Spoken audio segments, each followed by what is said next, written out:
What if I told you that the wheelchair I was assigned cost me mobility instead of gave me it? Well, for the past 5 years, that's what's been happening. The chair I was assigned, instead of giving me back my mobility, has cost it.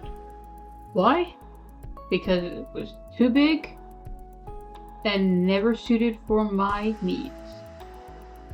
But that's about to change.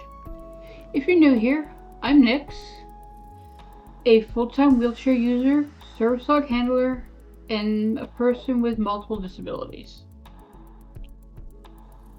My wheelchair isn't just a convenience.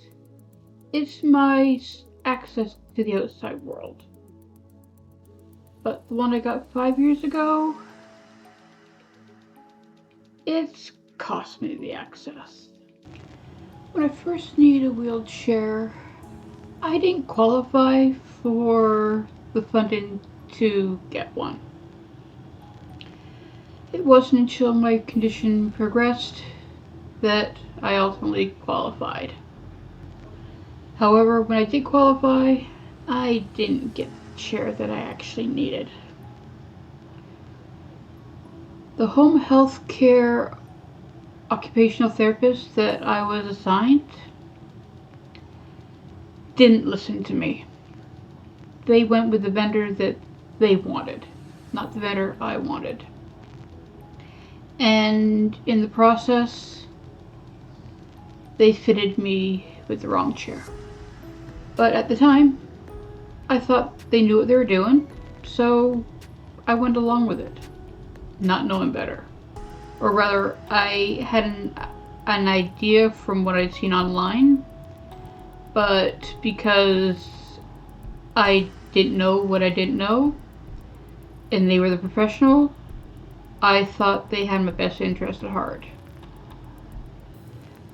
Unfortunately, that wasn't the case. They ended up fitting me with a heavy-duty chair that was never designed for self-propulsion or to make me independent. It was really designed to be perhaps somebody push me, and maybe me do limited pushing of myself. Within a week of it being delivered, I knew something was wrong, but I thought it was maybe me not being, I didn't know how to use the wheelchair properly because I had no instruction of how to use it. I just had online stuff that I'd watched. So, maybe it was a me issue. I reached out to the OT and they're like, no, you'll be fine. So, I, went with it. Well, I wasn't wrong. And in 2022, when I went to the Toronto Abilities Expo, I would get confirmation that I was actually right. The chair wasn't right. I went to several different vendors at the show, and they were all offering, assessments.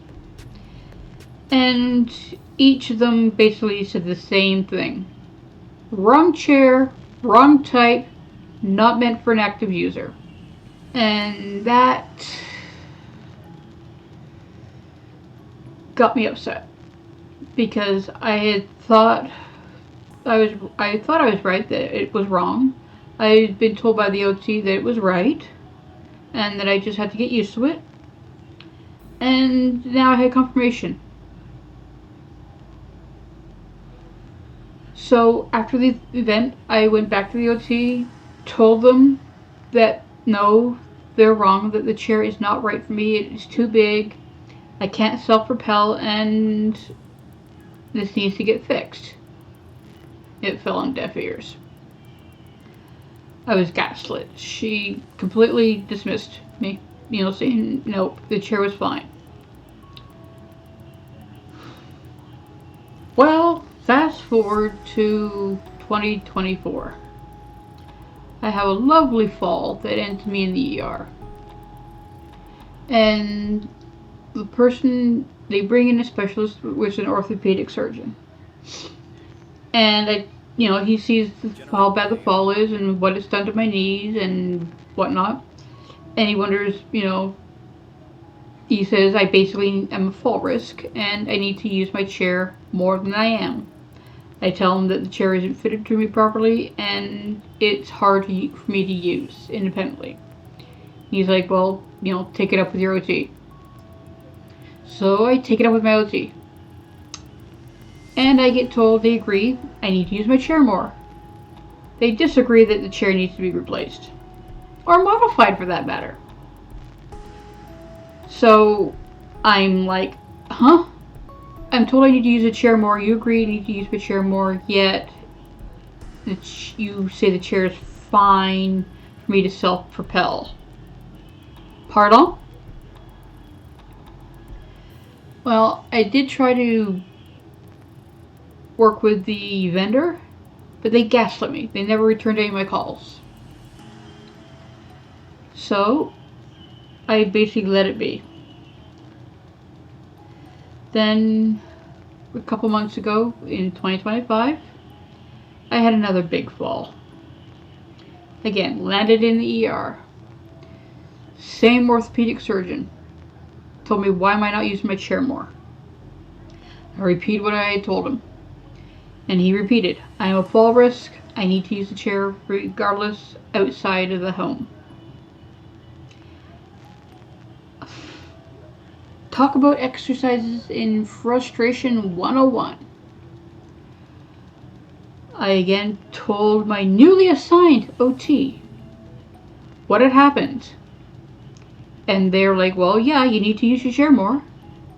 And I'm like, the chair doesn't fit me. It doesn't work for me. It is the wrong chair. Nope. No, they're not listening. She wouldn't listen. She still insists that the chair is right for me. Even my husband tells him that the chair is wrong and is dismissed. So I decided to go over her head, because that was the last straw. I've already lost some of my mobility. I'm done. So the 5-year mark has now passed. I am eligible for a new chair if things have changed. And they have. Things have gotten worse. So instead of going with the assigned OT because she says I'm fine, the chair is fine, I don't need a new one, I decided to contact the vendor that I originally wanted to go with 5 years ago. I explained to them what is happening and that my assigned OT doesn't agree with my assessment. They agreed to send out a associate, and he'll do his evaluation to say yay or nay. An associate comes, does his evaluation, and like the ones at the expo, was appalled that I was in the wrong chair and that the chair was never meant to be self-propelled. It was actually meant for short-term use and mostly to have somebody push you around in it. So it was never the custom fit. It was never meant for somebody that is going to be active in using the chair daily. It's one of those kind of chairs that is good for maybe using here and there, but not on a daily active. So the associate says he will send in one of the OTs that they work with, who's covered under OHIP. And they do. The OT comes, does measurements, and they themselves are appalled that one of their colleagues saddled me with the chair. But then they also say that the reason they probably did was because they aren't they're used to dealing with senior citizens, and one type of chair fits all in their opinion for that case. We all know that's wrong, but unfortunately a lot of OTs do not, they get a basic overview of wheelchair and that's it. They don't get an in-depth thing unless they choose to pursue that avenue, is now my understanding. So the OT that my vendor works with specializes in wheelchairs. He does other things for mobility too, but wheelchairs are something that he's actually taken extra training in. So he goes through the steps of getting the basic measurements so he can find some demo chairs for me. And he assures me that because the 5 years have passed and my needs have changed, that the new chair will be 100% covered. Great. Now it's called the waiting game. Now I'm waiting for the demo chair. I've been told the chair that I'm going to be trying out, first of all, is the T-Light TRA.